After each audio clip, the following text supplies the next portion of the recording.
তেঁতুল দেখে যেমন অনেক মেয়েদের মুখে পানি চলে আসে, তেমনি বিবাহিত মেয়েদের দেখে অনেক ছেলের মুখে পানি চলে আসে।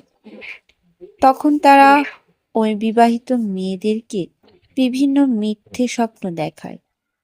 আপনি যদি ভুল করে একবার তাদের মিথ্যে স্বপ্নে পা দেন, আপনার সাজানো গোছানো সংসার ছেড়ে, স্বামী ছেড়ে পরকীয়া জড়ান, তাহলে একটা কথাই মনে রাখবেন, একজন অবিবাহিত ছেলে একজন বিবাহিত মেয়েকে শুধু ভোগ করে, কখনো বিয়ে করে বাড়ির বউ করে নিয়ে যায় না।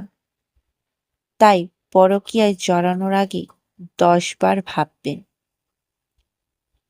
নিজের সাজানো গোছানো সংসার ছেড়ে আপনি পরকীয়ায় জড়াবেন কিনা।